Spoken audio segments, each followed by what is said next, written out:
বুরখা পরেও যারা আছে তাদেরও রেপ হচ্ছে, যারা বিকিনি পরে আছে তাদেরও রেপ হচ্ছে।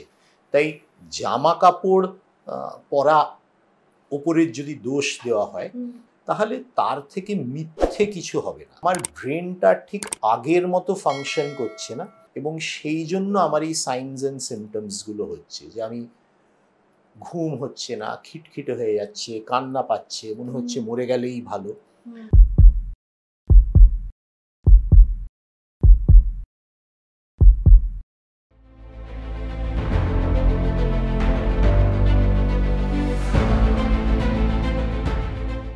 Various different kinds of sexual violence, তার মধ্যে rape, if we take rape and rapists, সেটা তো you can't really generalize that all rapists have the same mindset, but essentially the bottom line is that rape happens because people think that they are more powerful on whoever they are inducing this violence, humiliating them, assaulting them, এবং সেই ক্ষেত্রে রেপটা হয়। So primarily there is a power imbalance in the mind of the person who is raping and choosing his or her victims in that way, that I can get away with this. So that is possibly the most common, what would I say, theme which all rapists have. এবার তারপর হচ্ছে যে সেটা plan করেছে কিনা, সেটা impulsive কিনা, সেটা ইনটক্সিকেটেড অবস্থায় কিনা, সেটা সুযোগ বুঝে কিনা, যেটা ডেট রেপ এর ক্ষেত্রে হয়, সেগুলো না পরিস্থিতির সাথে সাথে চেঞ্জ হয়, পাল্টায়। কিন্তু যদি কমন একটা জিনিস আমরা দেখি, সেটা হচ্ছে যে virtually all rapists use this power imbalance and they are more powerful to oppress someone for their lust. তো একটা এই সেক্সুয়াল ভায়োলেন্সের পেছনে সেটাই থাকে, যে আমি তাকে অত্যাচার করে নিজের ইচ্ছেটাকে মেটাচ্ছি।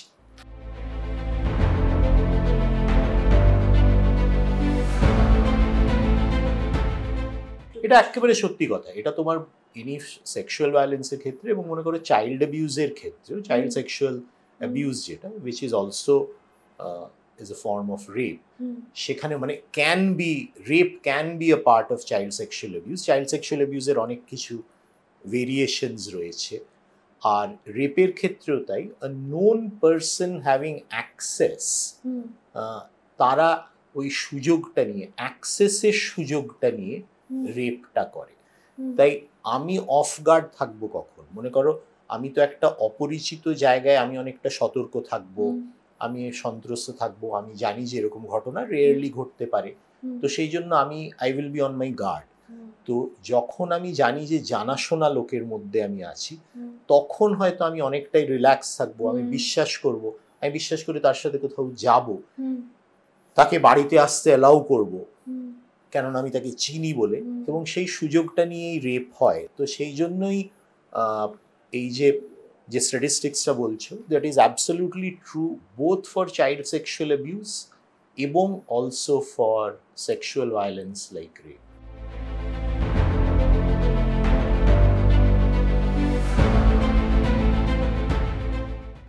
এগুলো না মানে অবাস্তব, হাস্যকর, মানে হাস্যকর আমি বলবো না, মানে এগুলো অবাস্তব, কমপ্লিট ননসেন্স, মানে এছাড়া কিছু বলার নেই। কেননা 3 বছরের বাচ্চাদেরও রেপ হয়, 5 বছরের বাচ্চাদের রেপ হয়, নানসদের রেপ হয়, রিলিজিয়াস যারা তাদের রেপ হয়।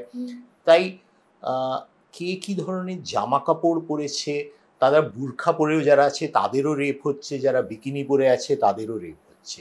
তাই জামা কাপড় পরা ওপরের যদি দোষ দেওয়া হয় তাহলে তার থেকে মিথ্যে কিছু হবে না, এবং আমার ব্যক্তিগত স্বাধীনতা আছে, আমি কি ধরনের জামা কাপড় পরি সেটা কেউ আমায় ডিকটেট করতে পারবে না। তাই সেইটার জন্য যদি কেউ রেপটাকে জাস্টিফাই করে, তার থেকে অসত্য মানে ভুল জাস্টিফিকেশন কিছু হতে পারে না। প্রত্যেকেরই রাত্রিবেলা সেফলি ঘুরে বেড়াবার অধিকার রয়েছে, প্রত্যেকেরই তাদের কাজের জন্য, আনন্দের জন্য, পারিবারিক কারণে রাত্রিবেলা একা বেরোতে হয়, কাজে যেতে হয়। তাই সেখানে যদি একটা পুরুষ মানুষ বেরোতে পারেন, একটা মহিলার ইকুয়াল সেম রাইটস রয়েছে, বিকজ প্রত্যেকটা law is applicable to all. তো সেই জন্য এগুলো একেবারেই খুব মানে কি বলবো, মানে বাজে logic to justify something which is indefensible. মানে আমি যখন কিছু একটা জিনিসকে ডিফেন্ড করতে পারছি না, আমি তখন এরকম একটা ফ্লিমজি উল্টোপাল্টা লজিক সাজিয়ে ব্যাপারটাকে জাস্টিফাই করার চেষ্টা করব, যেটা মানে ভয়ঙ্করভাবে ভুল।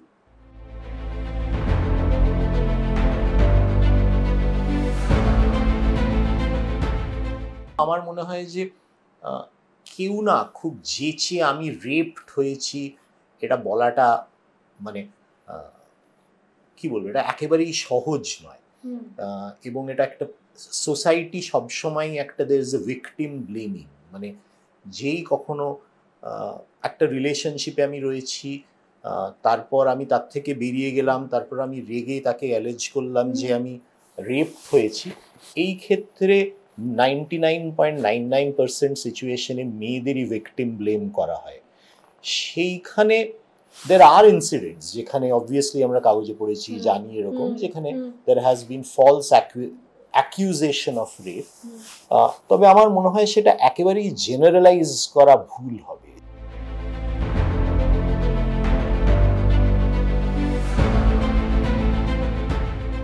হ্যাঁ, absolutely it's a power imbalance. Again আমি একটা বাচ্চাকে মানে আমি আমার নিজের পাওয়ারটাকে দেখাচ্ছি, আমার নিজের যে frustration, I may not be very sexually capable, আমায় হয়তো মহিলারা সেরকম পছন্দ করে না, I might have a lot of other psychological problems, or I may not have any psychological problem, but I am just sexually abusing the child because I can exert that power and get sexual gratification, সেইটা একটা কারণ হতে পারে।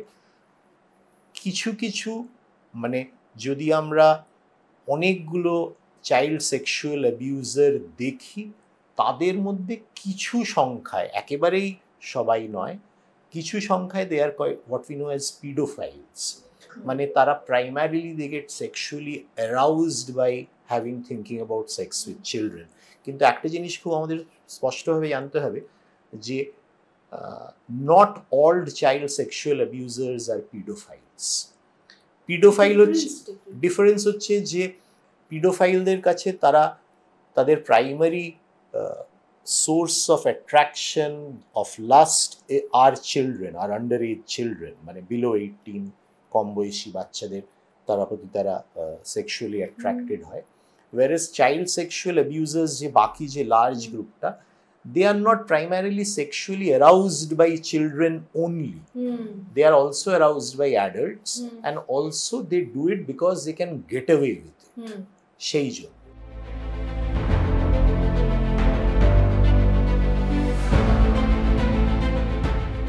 প্রথমে বলি যে depression কি। তো ডিপ্রেশন বলতে আমরা যেটা বুঝি, আমরা একটা বুঝি যে মন খারাপ, সেটাকে যদি আমরা ডিপ্রেশন বলি। আর আরেকটা হচ্ছে অসুখ, মানে যখন মন খারাপটা ইজ নট ক্লিনিক্যাল ডিপ্রেশন, ঠিক আছে? মানে আমাদের যে কারুর মন খারাপ হতে পারে, কিন্তু সেই মন খারাপটা যদি খুব গভীর হয়, তার জন্য আমি কাজ করতে পারছি না, পড়াশোনা করতে পারছি না, খিটখিটে হয়ে গেছি, আমার খিদে কমে গেছে, আমার কিচ্ছু ভাল লাগছে না, এবং সেটা দিনের পর দিন চলছে, তখন ওই মন খারাপটাকে আমরা বলবো ডিপ্রেশন অ্যাজ এ ডিসঅর্ডার। তাই তফাৎ রয়েছে, মানে মন খারাপ মানেই যে আমাদের ক্লিনিক্যাল ডিপ্রেশন হয়েছে বা ডিপ্রেশনকে যেটা আমরা অসুখ বলি সেটা হয়েছে, সেটা নয়। আমাদের প্রত্যেকের মন খারাপ হতে পারে, কিন্তু মন খারাপ হওয়া মানেই তার সাথে যদি অন্যান্য আনুষাঙ্গিক সমস্যাগুলো থাকে, তাহলেই আমরা বলবো যে depression as a clinical problem, clinical depression হয়েছে, যেটাকে আমরা মেজর ডিপ্রেসিভ ডিসঅর্ডার বলি।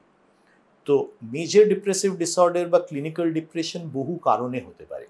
আলটিমেটলি কি হয়, বিভিন্ন কারণে, এবং সেই কারণগুলো অনেক হতে পারে, আমার ব্রেনটা ঠিক আগের মতো ফাংশন করছে না, এবং সেই জন্য আমার এই সাইনস অ্যান্ড সিমটমসগুলো হচ্ছে, যে আমি ঘুম হচ্ছে না, খিটখিটে হয়ে যাচ্ছে, কান্না পাচ্ছে, মনে হচ্ছে মরে গেলেই ভালো।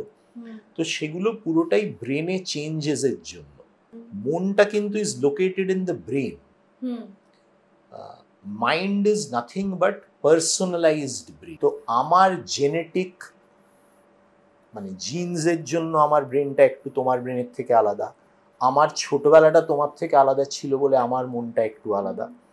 এইভাবে মানুষকে যেটা আমরা মন বলি, সেইভাবে এক একটা মানুষের মন তৈরি হয়, এবং সেই মনের যে অসুখগুলো সেটা কিন্তু অ্যাকচুয়ালি ব্রেনেরই অসুখ।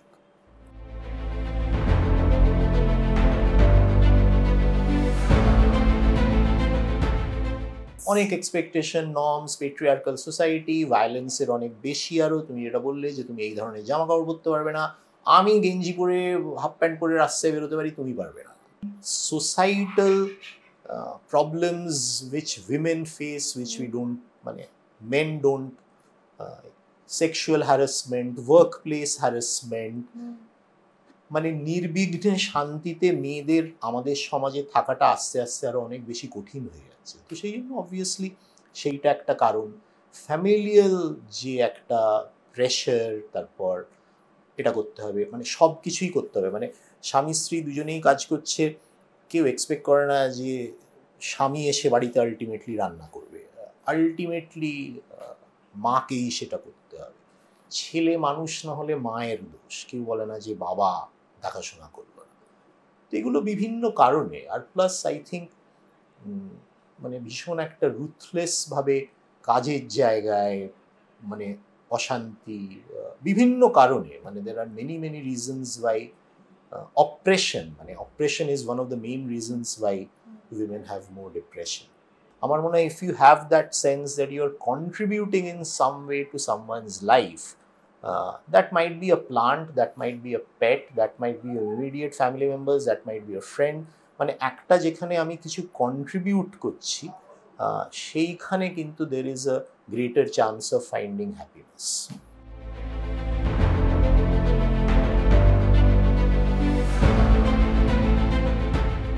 খুব হেল্প করে যারা করতে, এটা একটা প্র্যাকটিসের ব্যাপার, হ্যাঁ করতে পারে তাতে খুব হেল্প করে, ডেফিনেটলি হেল্প করে, because it kind of centres you, মানে ইট প্রডিউসেস আ কামনেস। আমার মনে হয় যে for men they have to accept that they also kind of get depressed, and there's no shame in crying or feeling sad, number one. And number two, for women I would say that you don't have to accept everything.